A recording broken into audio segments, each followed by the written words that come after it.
pacote trilionário de 2 trilhões, que já foi aprovado no Senado por 92-0 nos Estados Unidos, está ajudando a diminuir a possibilidade de quebradeira das empresas.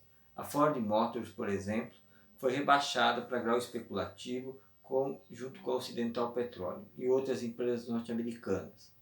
Então, com isso, elas vão poder receber a ajuda desse pacote e diminuir o risco de uma quebradeira dessas empresas e da possibilidade até, como o Trump já havia colocado, de assumir o controle das empresas.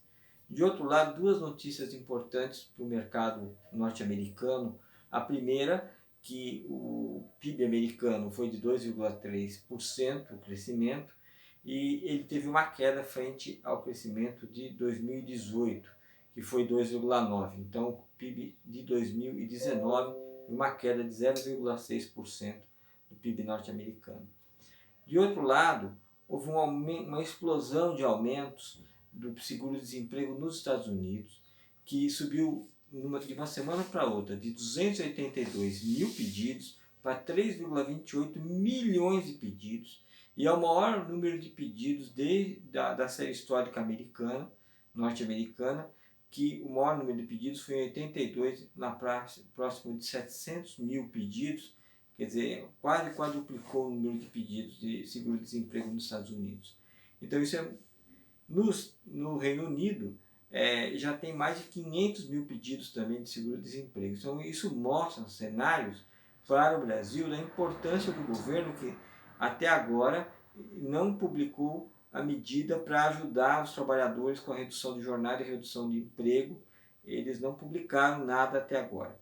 O mesmo está ocorrendo também com o BPC e a dívida dos estados, que eles prometeram e não publicaram nenhuma medida provisória. Ontem, depois de uma semana, e nós aqui nessa coluna falando que não havia recursos para ampliar o Bolsa Família, eles publicaram uma MP de 3 bilhões para o Bolsa Família.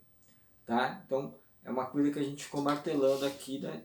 E denunciando que eles estavam demorando. E para o BPC, para quem está na fila, era R$200 e até agora nada. Só falam, falam e nada fazem. Essa é a questão. Em relação à Petrobras, uma notícia muito ruim que acaba de sair de manhã, comunicado da empresa. Nós vamos colocar os comunicados ao mercado na nossa página, no site daqui a pouco, dizendo o seguinte: eles reduziram em 3,5 bilhões de dólares os investimentos, que dá aí 17 bilhões de reais mais ou menos, os investimentos da Petrobras para construção e produção de poços, interligação de poços, exploração de petróleo, refino e a construção de equipamentos para produção. E, inclusive, falam da desvalorização do preço do dólar, né, Paulo Guedes? Era uma maravilha se o dólar chegasse a R$5, e agora a Petrobras, em nota oficial, está dizendo que não é uma maravilha. Eles estão postergando novas contratações por 90 dias no valor de 2,4 bilhões, reduzindo a produção de petróleo em 100 mil barris, tá? E estão fazendo empréstimos de quase 11,5 bilhões de dólares e reduzindo gastos operacionais de 2 bilhões. Por quê? Porque o preço das ações da Petrobras caiu 50% no mercado brasileiro e o preço do petróleo, que era 65 bilhões no começo do ano, caiu para tá em 27 dólares. Caiu de 65 dólares no começo do ano, está em 27 dólares hoje. Então essa é a situação.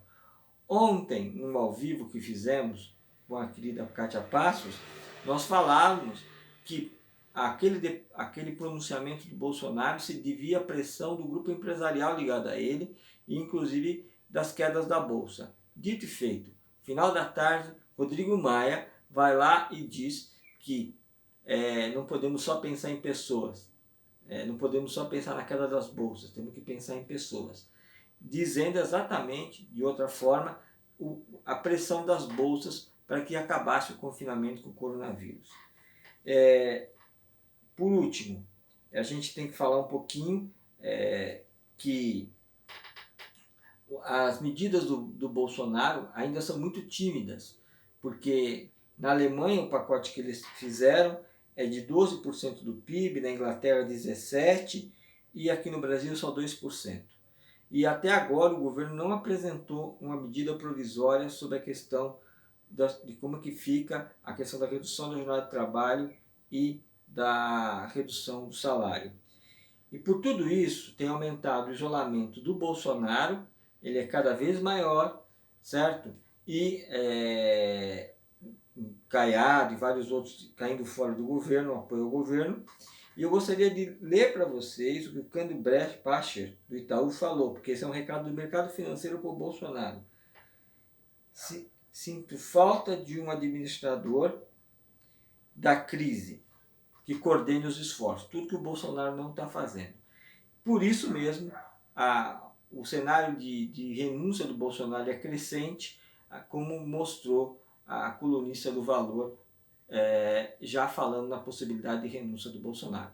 Fico por aqui e peço a vocês que curtam os canais dos Jornalistas Livres, e a gente vai continuar fazendo análise e mostrando tudo o que está acontecendo. Obrigado.